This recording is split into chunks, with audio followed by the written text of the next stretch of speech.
when funding and research council partners within our RORI consortium said to us, look, I know everything there is to know about my own national assessment system. So if I'm in the UK, I know everything there is to know about the REF. If I'm in Italy, I know everything about the VQR. But I know quite a lot less about equivalent national assessment systems elsewhere. So are there any kind of tools and resources and ways of getting us a better understanding? So basically the Agora project has kind of set out to address that kind of problem. And recently we've had various outputs that were launched in May. So at the Global Research Council Summit in Riyadh in the middle of May, we launched a survey of research funders and their research assessment practices, looking quite a lot at new questions around assessment reform. We also launched a web observatory, which I'll be telling you about later in the talk, called the Atlas of Assessment. So this is about mapping and comparing national assessment systems. And we launched quite a large report, this working paper that you can see on the screen here. So what we're going to do today is mostly go into the working paper and a particular part of it, which is the typology that we've produced. So this is the outline of today's presentation that we'll go through. And we'll start with some background to all of this. So the idea is to give an overview of national research assessment and funding systems around the world, and to help comparisons between different kinds of fairly complex, sometimes difficult to understand policy systems. We want also to be able to provide an updated account of some systems. Whilst there are previous studies, they are now several years old, and they, of course, just the world change and things alter. So we wanted to give a kind of up-to-date overview of different systems and what's been happening. We want to provide some kind of shared language for mutual learning across countries.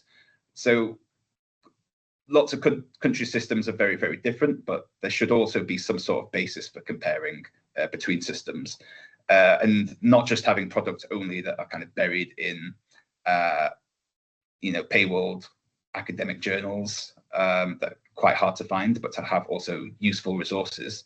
And with this in mind, we've also spun off from this project the Agora Atlas of Assessment, which we'll tell you about in a few minutes. So I've got this far and I haven't actually defined national research assessment systems. So this is a definition that we found pretty serviceable by Whitley. So it's organized sets of procedures for assessing the merits of research undertaken in publicly funded organizations. Importantly, they're implemented on a fairly regular basis, typically by state or state delegated agencies. Now, we do also include within this definition performance-based research funding systems. And many of you who are familiar with this topic will know this really famous great paper by Diana Hicks from 2012. Now then, we do include performance-based research funding systems, but we also have a wider scope than this. So we also include in our study national assessment systems with purposes other than funding allocation. And this was quite represented also within our network of partners within the Agora project. And unlike the Hicks paper, we do go a bit further in that we don't just focus on output-focused assessments, and we don't just include assessments of universities. But like Hicks, we do not focus on kind of local career systems, ways of assessing academics. We also don't focus upon regional or province-based performance-based funding systems. And also we don't include ex-ante evaluation of grant proposals either.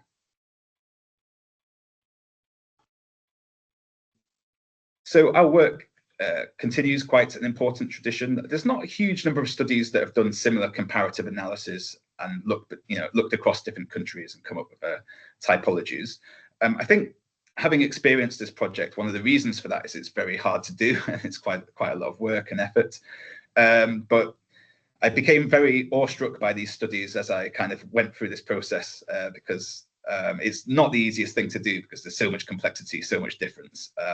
And yeah, these earlier studies did a really remarkable job. That said, I think there are certain ways we could build on these great works from earlier. So we could reach out beyond perhaps the usual suspects, which include maybe EU countries or only a narrow range of OECD countries. So we've got quite a few countries from the Global South covered within our study, and Gunnar will go through these shortly.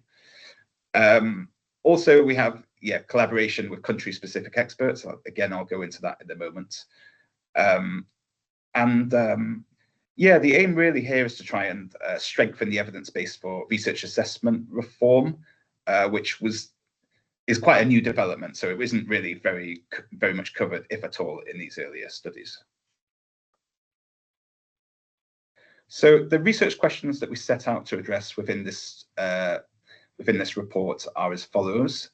I won't read them out, but for today's purposes of talking about the typology, we're just going to address question 1, which is what are the main characteristics that differentiate national research assessment and funding systems, and how can they be categorized and compared? And the answer we want to give is our typology, which we'll get onto in a moment.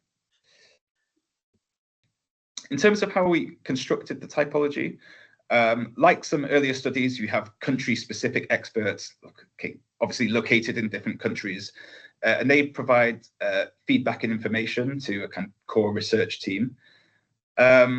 It wasn't really a one-time thing. So yes, we started out with a few standardized questions, and we asked everyone to kind of fill these out and send them back to us.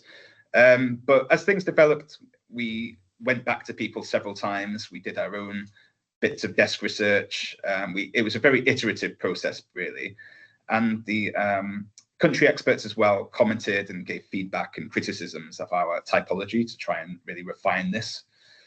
And so therefore, the work to avoid a situation of helicopter research where we just get information off people and then run away and publish it. The working paper is co-developed and co-written in parts with this wider network of country-specific experts.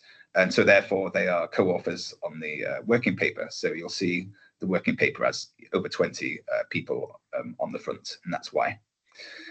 Currently, this working paper is a preprint, and it's also under review at the Meta-RAW platform. This is quite an interesting publish, review, curate model. Recommend you all go and check that out. So that's Meta and then ROR. And then we're looking to send it to a journal after that. Okay, so I think without further ado, I will pass you on to Gunnar Sivertsen. So I will take you through shortly which countries are involved and our expert collaborators, and then I will go on to the typology itself. So 13 countries are included so far. Some countries have more than one system, and some countries are represented by more than one expert. So we have 24 different national systems and 23 country-specific experts, and I will shortly introduce them to you.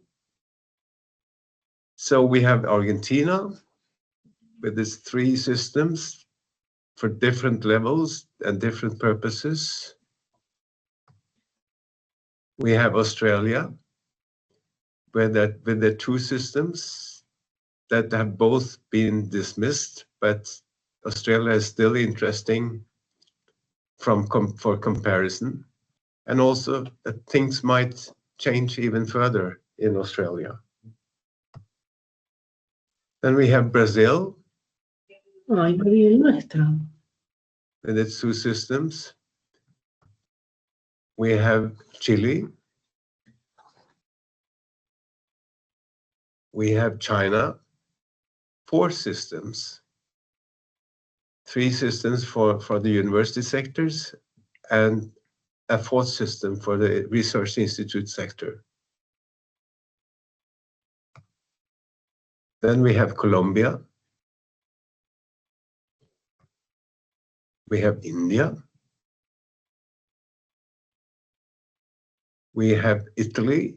As you can see, all of this is becoming very colorful. We have Mexico. We have Netherlands, of course.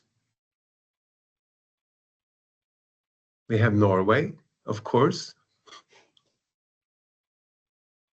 We have Poland. And we have the UK.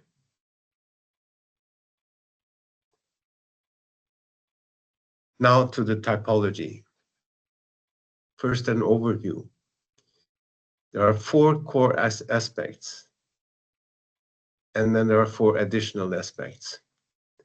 And these aspects are meant to cover different dimensions of these systems that may be important for both their development, implementation, and comparison with other systems, perhaps also to move forward by being inspired or by being discussed from the perspective of other countries as well.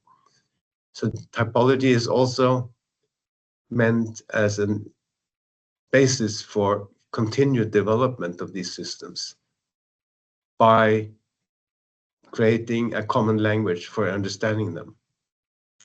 So the four core aspects are the assigned purpose of the system,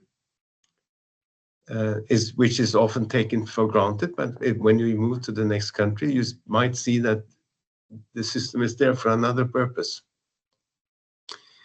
What unit of assessment you are focusing on, what scope, and the focus of the assessment itself, and then the effects on funding and reputation. And then the typology also covers the methods,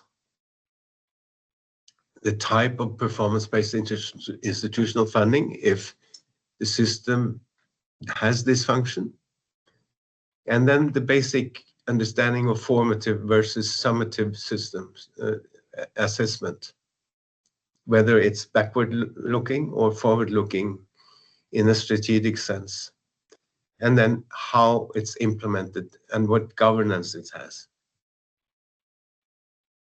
So, according to the assigned purpose, the primary purpose can be funding, allocation, and reputation. Reputation can be just as important as the funding itself. Now, some systems also have accountability as an important purpose. These purposes may be combined. Now there's also systems for organizational learning and strategic development. These are the forward-looking systems. Then the systems may provide statistics and overview of research activity, also as a byproduct of the process. Some systems work on the individual level. They are about promotion of individual researchers, but it's a national system, covers all institutions. And then accreditation of, for example, universities. Then there's the unit of assessment and scope. They may collect information about and assess different levels of the organization. The scope may include all eligible candidates representing the unit of assessment or certain selection of them. And then the level of assessment may differ from the level of funding. For example, in the UK, the departments are assessed, but it will influence the funding of the university as such. Then the focus of the assessment, which may include or only a few things, such as scholarly outputs, but as lots of other things. And we see a dynamics here where these systems may develop from a narrow focus on what is assessed to more broader focus. from the individual, focusing mainly on individual performance and outputs, to organizational performance, indicators for that. And then the effects of funding and reputation. These effects may be strong or weak.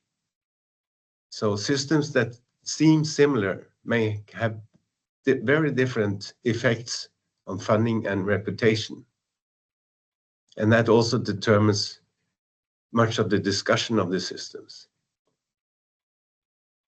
And we have examples of countries that have stopped the effect on funding, and then reputation still continues to play a very large role. Now, with regard to methods, we all know the continuing discussion of peer review versus metrics, but the methods may be more differentiated than that. And also the combination of informal peer review is there, but perhaps with different indicators. And then the type of performance-based institutional funding. So if it has this function, we can separate between evaluation-based funding, indicator-based funding, and funding contingent on performance agreements. So for example, in the Netherlands, performance agreements work, at least for the educational activity. The UK system is a clear example of evaluation-based funding. Many small countries have indicator-based funding. And then formative versus summative. A formative evaluation learns from the past and looks forward for serving organizational learning and strategic development. A summative evaluation looks back at past performance, checks whether goals or expectations have been reached, and serves decisions and/or resource allocation.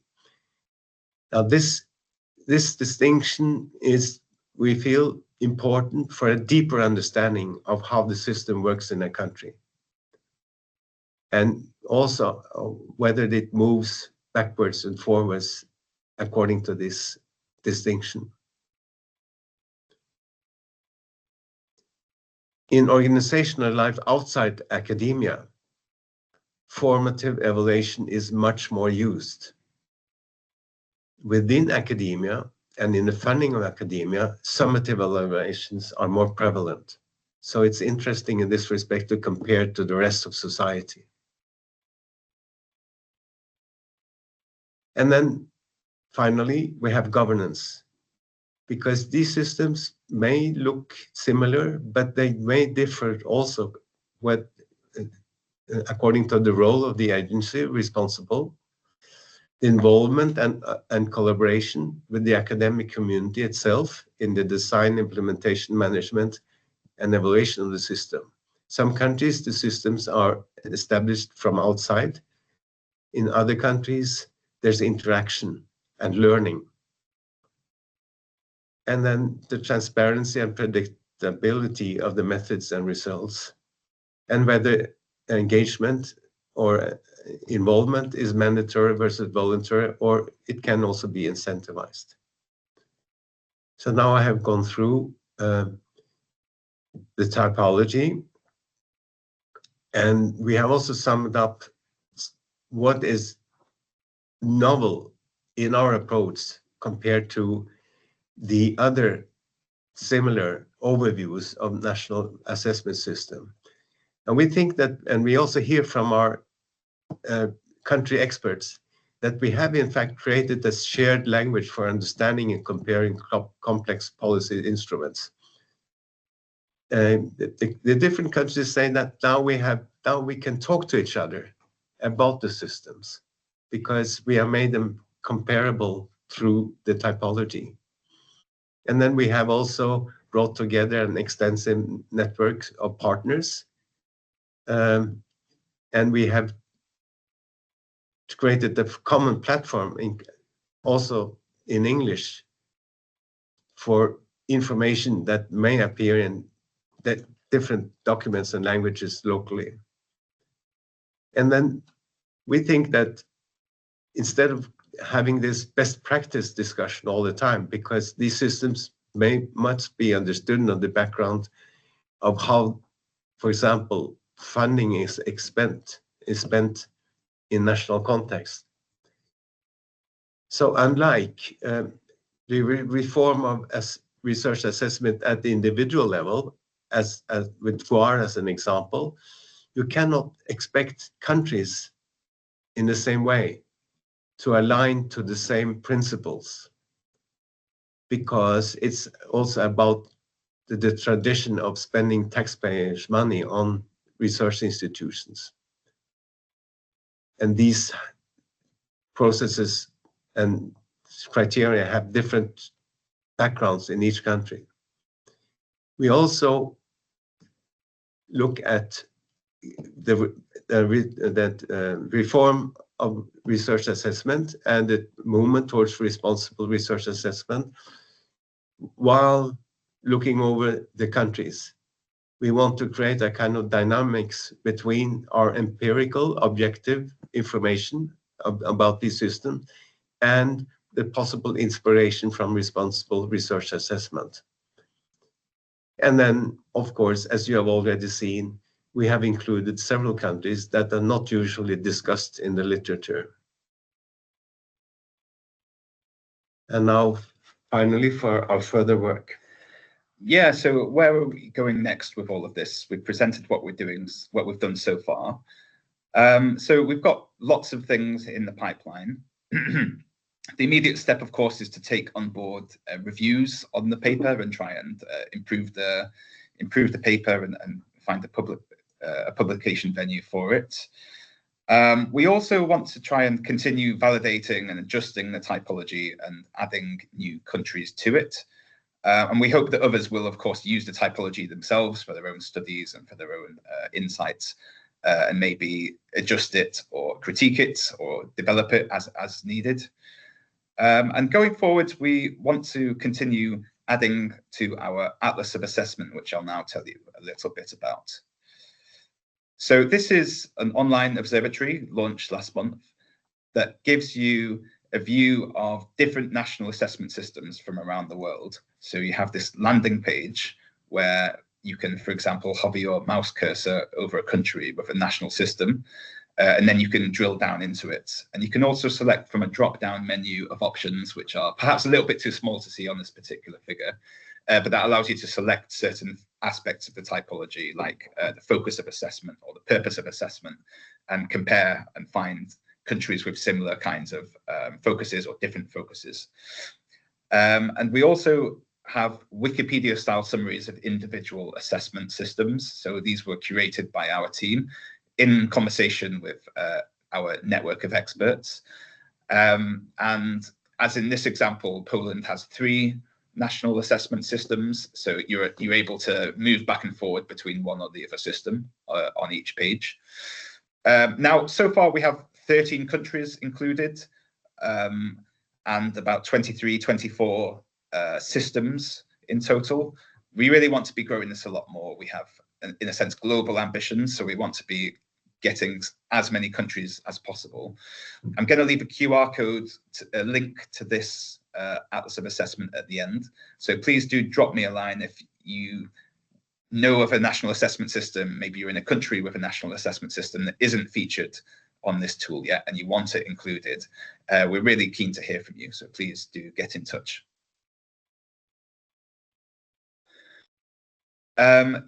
We're going to say a little bit more now about a new strand of work that's spinning off from this typology, and that is what we're calling now next generation research assessment. So it's a rapid 18-month project. Again, it's working with funding councils and research councils and funders. And this is about emerging indicators or dashboards of indicators. For example, we might focus on the potential, and that's the key word, potential, use of the likes of novelty indicators or indicators for open science, research collaboration, and so on, looking at AI-informed methods perhaps, but also looking at new data sources as well, like OpenAlex. And this is absolutely not about rolling out these tools. It's more a very early exploratory kind of engagement platform between several funders who are interested in similar kinds of questions. But of course, each of these systems have very different traditions, different purposes, different focuses of assessment. So it'll be a really useful way of comparing basically the potential and some of the limitations and the risks, of course, as well. So it will be both involving scientometricians, but also researchers with a science and technology studies background. And it will combine maybe a more traditional technology assessment kind of outlook, where we're looking at are they valid, is the data available, and so on. But also the more socio-technical questions. So we're not forgetting about some of the conversations that we've had around responsible metrics this last decade or more.